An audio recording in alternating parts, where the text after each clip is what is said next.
Querul und andere Ernten. Man trifft ja bei uns in Bayern einen Haufen verschiedene Ernten an. Stockernten, Krickernten, Schwimmanten, Kolbenernten und Mandarinernten. Aber es laufen daneben noch 3 ganz besondere Erntenarten rum, die es in der Form nur in Bayern gibt, wie aus der Überschrift ersichtlich ist. Ich bin der Pero und in der folgenden Geschichte wirst das alle nacheinander kennenlernen. Mir nach und schön hintereinander und im Abstand von genau 12 cm ordnet die Erntenmutter an. Ach so hat sie es von ihrer Mutter gelernt, wenn man gescheit tauchen und schwimmen lernen will. Auch jedes Junge, was sich nicht daran hält, wird sofort zurechtgewiesen und zupft. Nach 4 Wochen fangen aber welche an, dass nebeneinander schwimmen und andere haben nur 6 cm Abstand. Ja, was fällt euch denn ein? Könnt ihr nicht in der Reihe bleiben? Schimpft die Alte.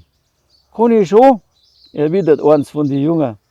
Aber mir macht's mehr Spaß, wenn ich neben dem Bruder schwimme, weil nachher brauchen wir uns nicht allweil drum streiten, wer zuerst kommt. Und die Alte zwickt die Junge in die Seitenfedern, weil sie es so gelernt hat, weil Eppern nicht folgt. Die nächste schwimmt im Abstand von nur 6 cm und wieder schimpft die Alte.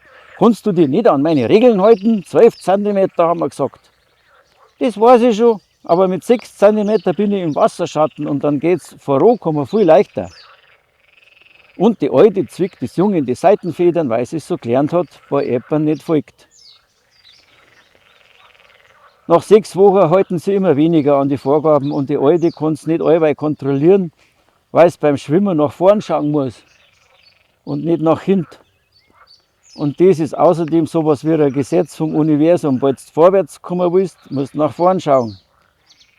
Jedenfalls fangen welche an, dass nicht da längs noch im Wasser schwimmen, wie sie es gelernt haben, also rauf oder runter, sondern quer zum nächsten Ufer zu.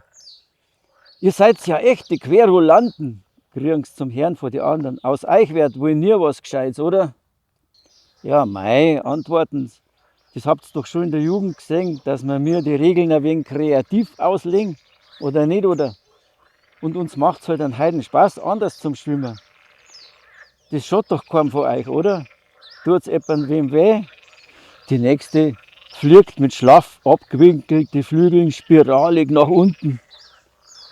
Die einen sind ganz begeistert und sagen, hey, sowas haben wir noch nie nicht gesehen, Respekt, schaut dir das nicht an. Das kommt ganz elegant rüber. Die anderen sagen, sowas Gespinnert's. Man kann doch geradeaus runterfliegen, wie wir es alle schon gemacht haben. Aber der Vorige kommentiert, und jetzt sage ich euch was. Das ist mir völlig wurscht, was die einen oder die anderen dazu meinen, weil ich mache einfach genau das, was mir am Moment am meisten Freude macht. Und manchmal muss ich das richtig gehört üben, damit das ein perfekter Kreisel wird. Das ist gar nicht so einfach, wie es ausschaut. Wem es nicht gefällt, der braucht ja nur wegschauen, oder? Ich muss genau das entwickeln und das da, was in mir angelegt ist. Nichts anderes nicht. Die nächste landet auf einmal mitten im Baum auf einem Bratenast. Das gibt's doch gar nicht, regen sie manche auf. Man kann doch unsere Ernten nicht am Baum landen. Das hat's noch nie nicht gegeben. Man landet im Wasser. Das kannst du doch nicht bringen. Hast nicht gehört, wie sie die Raben lustig gemacht haben? Doch, das geht schon, sagt die Vorige. Wenn man nämlich einen braten Ast erwischt und den da längs nach oben fliegt, also wie einen Balken. Das Problem ist nur, dass ich mich nicht lang drauf halten kann, weil unsere Füße nicht zum Greifen gemacht sind, sondern nur zum Schwimmen. Ich muss also gleich wieder weiter fliegen und die Raben kriegen den ganzen Tag irgendein Zeigel. Das hat mit uns nichts zu tun. das hat nur für die untereinander Bedeutung. Vielleicht kommt man ja jemand von uns drauf, wie man das übersetzen kann. Das war übrigens einmal ein schönes Beispiel für eine Sonderbegabung. Aber da sind wir wieder am gleichen Punkt. Damit einer da drauf kommt, dass er ein Talent zum Übersetzen hat, muss er zuerst einmal in sich selber einspüren. In sein Herz eine. Und ihr macht doch nur, was man seit 10.000 Jahren so alles Anden tut, ohne genau zum Spüren. Ihr seid regelrechte Konformanten. Da braucht ihr euch nichts drauf einbilden. Überhaupt nichts. Die nächste probiert ein Looping. Das geht zuerst einmal schief und er landet mit einem Platscherer im Wasser. Da ist ein Geschrei aufgekommen. Jetzt sind sie völlig übergeschnappt. Hört man von den Ohren sagen, die Querulanten.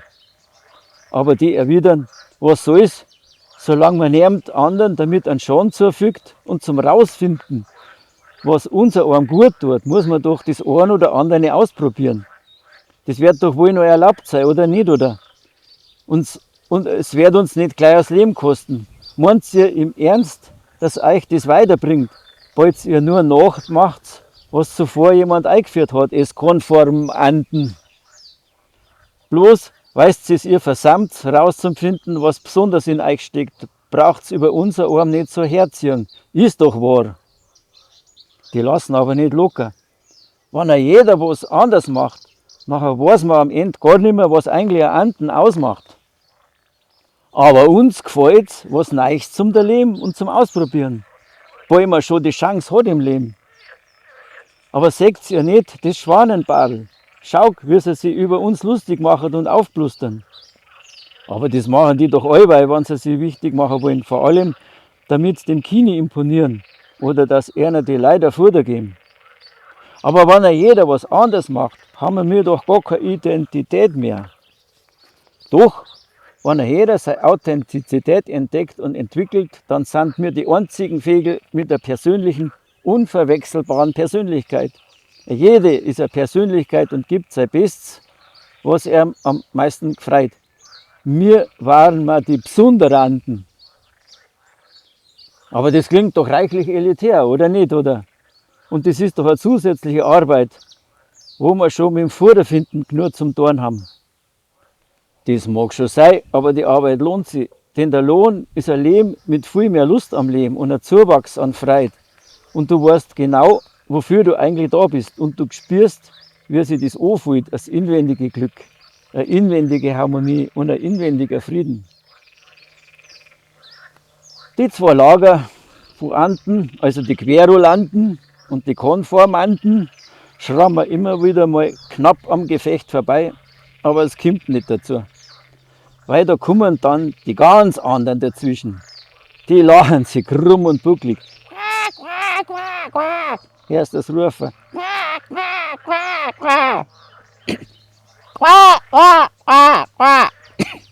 Dreimal hintereinander. Das kommt nachher von den Komödianten.